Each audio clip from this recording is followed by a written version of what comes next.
여러분 안녕하십니까?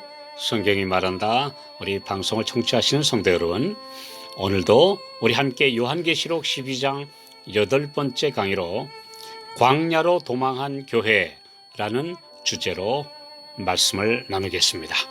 요한계시록 12장 6절, 그 여자가 광야로 도망하매 거기서 1260일 동안 저를 양육하기 위하여 하나님의 예비하신 곳이 있더라. 여기까지가 어마어마한 우주적 연극에서 제1막입니다. 하나님께서 그분의 신부로 택하신 여자, 곧 이 땅의 교회가 성육신하신 그리스도를 낳기 위해 산고를 겪으며 무시무시한 용, 곧 사탄이 그의 이 세상 대리자들인 머리, 곧 제국들과 뿔, 곧 세력들을 통해 약속된 메시아, 곧 여자의 후손을 삼키려고 했으나 이 아이는 연약한 인성을 가지고도 승리하여 하늘로 승천하셨습니다. 이제 사탄이 공격할 대상은 여자밖에 남지 않았습니다. 사탄이 왜 여자를 핍박하며 공격하는지에 대한 이유는 13절 이하에 기록되어 있습니다. 계시록 12장 13절, 용이 자기가 땅으로 내어 쫓긴 것을 보고 남자를 낳은 여자를 핍박하는지라.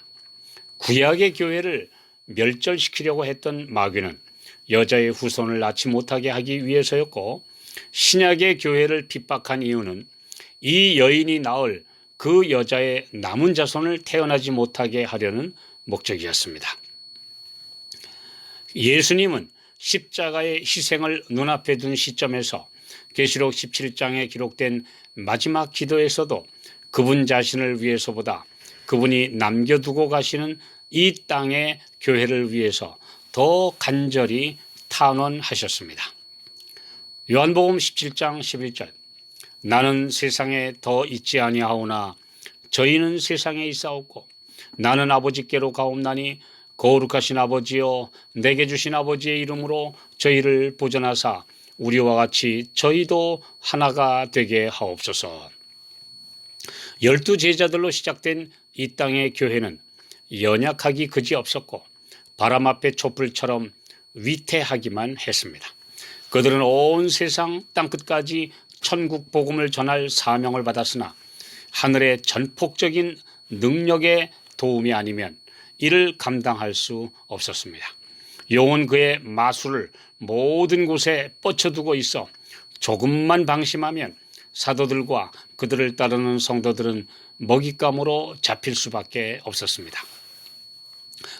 계시록 17장 요한복음 17장 14절, 내가 아버지의 말씀을 저희에게 주었사오매 세상이 저희를 미워하였사오니 이는 내가 세상에 속하지 아니함 같이 저희도 세상에 속하지 아니함을 인함이니이다.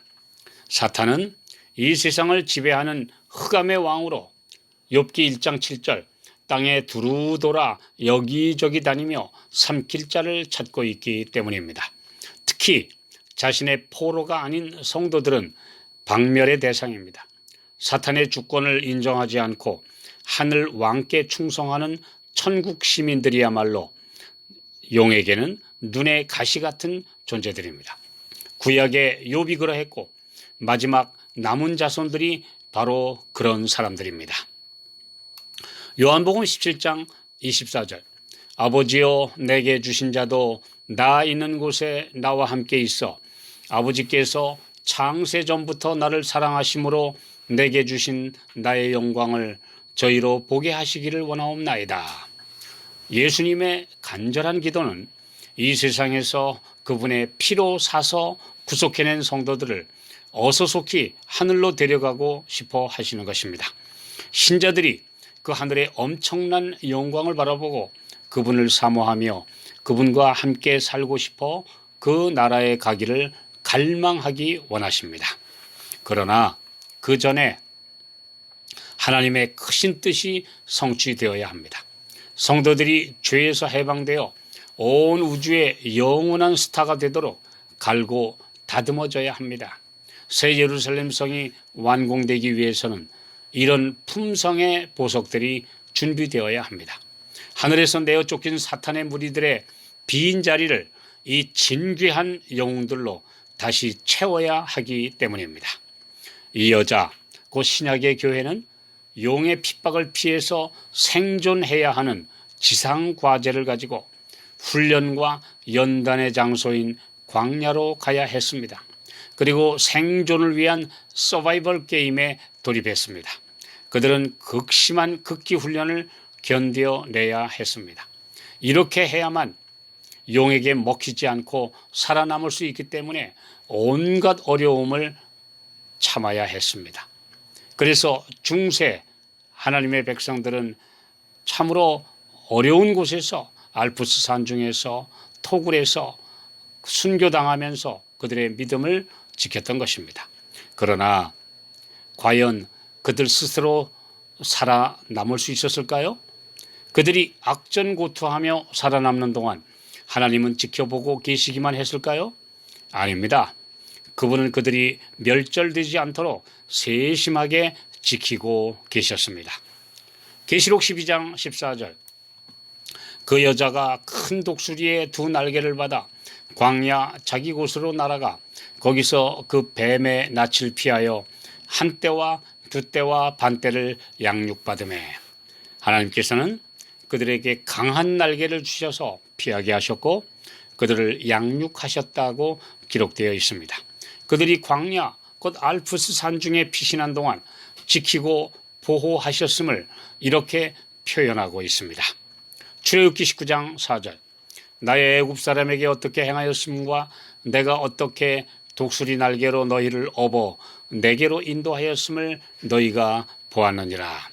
신명기 32장 10절로 12절, 여호와께서 그를 황무지에서 짐승의 부르짖는 광야에서 만나시고 호위하시며 보호하시며 자기 눈동자같이 지키셨도다. 마치 독수리가 그 보금자리를 어지럽게 하며 그 새끼 위에 너풀거리며 그 날개를 펴서 새끼를 받으며 그 날개 위에 그것을 넘는 것 같이 여호와께서 홀로 그들을 인도하셨고 함께한 다른 신이 없었도다. 오늘날도 우리가 영적으로 또 육적으로 생존하고 있는 것은 주님의 날개 아래에 있기 때문입니다. 이것을 체험하고 계십니까? 이것을 경험으로 아는 분들은 행복한 성도들이며 넘어지지 않을 강한 믿음을 가지게 될 것입니다.